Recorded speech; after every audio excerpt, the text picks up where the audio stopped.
Otoritas Jasa Keuangan atau OJK memastikan bahwa kinerja pasar modal Indonesia terus menunjukkan tren pertumbuhan. Lantas indikator apa saja nih pemirsa yang menunjukkan bahwa pasar modal kita semakin menunjukkan keperkasaannya? Berikut informasinya untuk Anda. Otoritas Jasa Keuangan atau OJK memastikan bahwa kinerja pasar modal Indonesia terus menunjukkan tren pertumbuhan. Ini terlihat dari beberapa indikator pasar modal yang sudah mulai bergerak positif dibanding posisi 2020. Posisi indeks harga saham gabungan atau IHSG berada di zona hijau 6.574 hingga 6 Desember 2021. Posisi ini lebih tinggi dibandingkan penutupan akhir tahun 2020 lalu yang berada di level 5.979. Sementara di minggu pertama Desember nilai kapitalisasi pasar saham juga tumbuh signifikan dibanding posisi sebelumnya. Per 6 Desember 2021 kapitalisasi pasar saham menyentuh 8.136 triliun rupiah atau tumbuh 16,76% dari 2020 yang hanya 6.968 triliun rupiah. OJK mencatat jumlah investor pasar modal mencapai sebanyak 7,19 juta orang hingga 3 Desember 2021. Angka ini terus meningkat jika dibandingkan 5 tahun ke belakang. Adapun pada 2020 jumlah investor di pasar modal hanya sebesar 3,88 juta investor. Nah pemirsa, dari kinerja pasar modal yang kian membaik dan penambahan jumlah investor, kira-kira investasi apa sih yang paling diminati? Dan investasi apa nih yang tercuan di sepanjang 2021? Tetap saksikan IDX Session Closing untuk pembahasan lebih lengkapnya.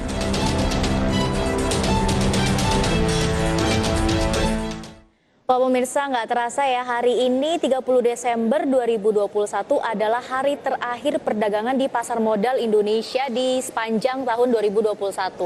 Dan nanti perdagangan akan buka lagi di tanggal 3 Januari 2022 atau tepatnya itu di hari Senin pemirsa. Dan berdasarkan informasi yang sudah kita saksikan bersama tadi gitu ya, ternyata kinerja pasar modal Indonesia di sepanjang tahun ini semakin menunjukkan adanya perbaikan kalau kita bandingkan dengan tahun sebelumnya yaitu 2020. Tadi tergambar dari jumlah investor yang memang dalam 5 tahun terakhir menunjukkan peningkatan gitu ya. Kemudian untuk pergerakan dari IHSG sendiri atau indeks harga saham gabungan ini pada November lalu pemirsa sempat menyentuh all time high itu di level atau di kisaran sekitar 6.700-an ya. Bahkan nih pemirsa di penutupan perdagangan tahun 2020 lalu itu tidak sampai di angka 6.700-an gitu ya. Tertinggi di angka 6.700-an itu pernah dicapai atau diraih tapi di tahun 2018 dan akhirnya baru bisa menunjukkan keperkasannya lagi IHSG di tahun 2021 pemirsa. Kemudian untuk jumlah perusahaan yang melantai di Bursa Efek Indonesia di sepanjang tahun 2021 ini mencapai 54 perusahaan baru. Kemudian dari banyaknya jumlah investor yang akhirnya terjun gitu ya ke pasar modal Indonesia, sekitar 59,81% itu didominasi oleh kaum milenial yang usianya memang masih di bawah 30 tahun nih pemirsa, dengan nilai aset secara keseluruhan itu mencapai 44,32 triliun rupiah. Jadi ini memang kabar yang cukup baik karena kalau kita lihat sepertinya nih ya kaum milenial sudah mulai aware dengan investasi dan terkait dengan literasi keuangan masyarakat Indonesia juga sudah semakin baik lagi pemirsa. Dan tentunya di pasar modal sendiri juga ada beberapa macam atau berbagai jenis instrumen investasi ya.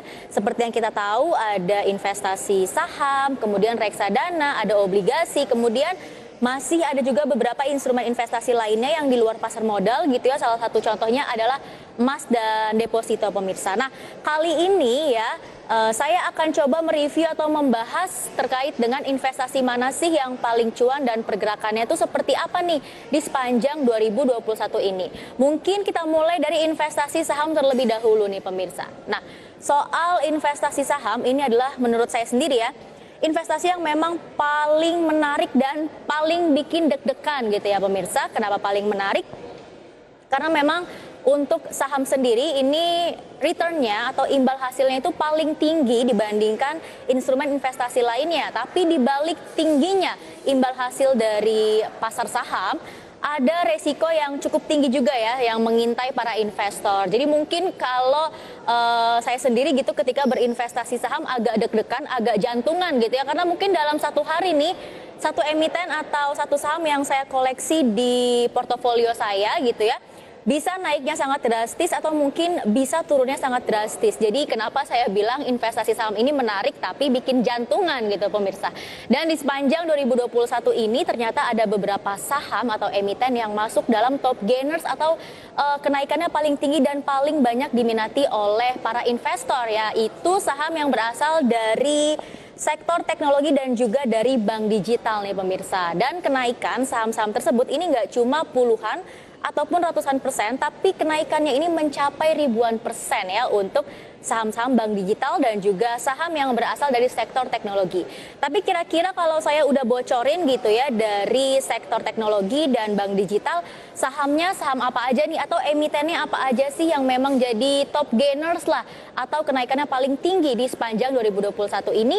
Daripada penasaran nih pemirsa, sama-sama kita saksikan dalam grafis berikut ini soal top gainers saham di sepanjang 2021.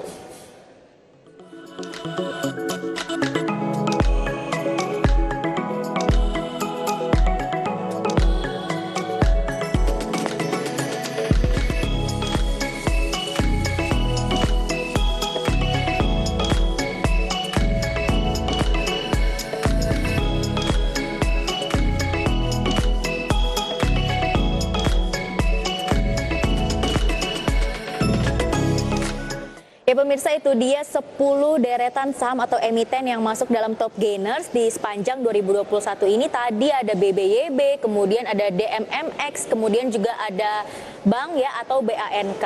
Nah yang menariknya ini pemirsa, salah satunya mungkin kita ambil dari BANK, di mana BANK atau bank ini merupakan salah satu emiten atau saham yang baru melantai di tahun ini, di tahun 2021 atau baru IPO gitu ya.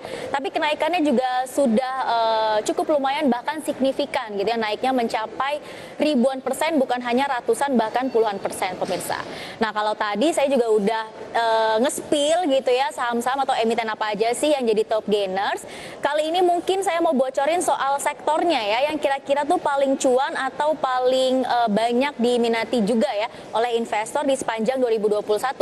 Ada 3 sektor nih pemirsa dari 11 sektor yang ada di Bursa Efek Indonesia. Nah sektor yang pertama ini adalah teknologi, kenaikannya 665% di sepanjang 2021. Kemudian ada transportasi dan logistik, kenaikannya 70,24%. Dan yang ketiga adalah sektor energi yang kenaikannya mencapai 45% di sepanjang tahun 2021 pemirsa.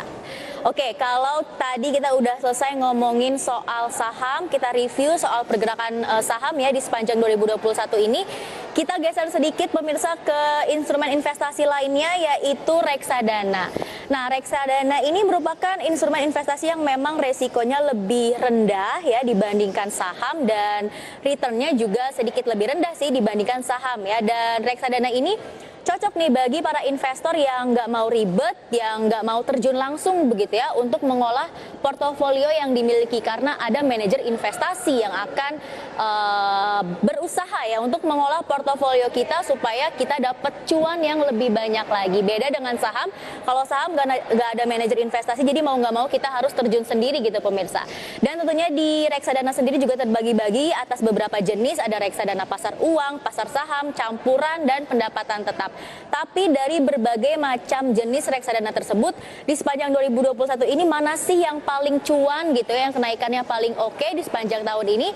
Sama-sama kita saksikan informasi lebih lengkapnya dalam tayangan berikut ini. Hingga kuartal ketiga tahun ini, kinerja reksadana pendapatan tetap tercatat paling tinggi. Hal tersebut tercermin dari kinerja Infovesta 90 Fixed Income Fund Index yang naik 2,88% dari awal tahun. Sementara itu reksadana saham masih terkoreksi tajam, yakni minus 5,68%. Hasil negatif juga masih dibayangi reksadana campuran yang terkoreksi 0,56% hingga kuartal 3 2021. Jelang pekan terakhir di Desember 2021, reksadana pendapatan tetap masih merajai deretan reksadana di dalam negeri dengan kenaikan 0,33% dalam sepekan. Positifnya kinerja reksadana pendapatan tetap ini karena keyakinan indeks acuan obligasi pemerintah dalam sepekan naik 0,32% dan indeks obligasi korporasi yang naik 0,33%. Beberapa keuntungan dalam investasi reksadana antara lain kemudahan dalam bertransaksi, mampu diversifikasi investasi dengan modal yang relatif kecil, merupakan jenis investasi yang fleksibel karena dapat dibeli dan dijual kapan saja sesuai keinginan. Berbagai sumber, IDX Channel. Ya, itu dia pemirsa review soal reksadana yang paling cuan di sepanjang 2021. Dan kalau kita udah bahas soal reksadana, kemudian tadi kita udah bahas sedikit atau menyinggung sedikit soal pasar saham, kali ini kita geser ke obligasi. Nah, obligasi atau surat utang ini kan bisa dikeluarkan oleh pemerintah maupun pihak swasta gitu ya.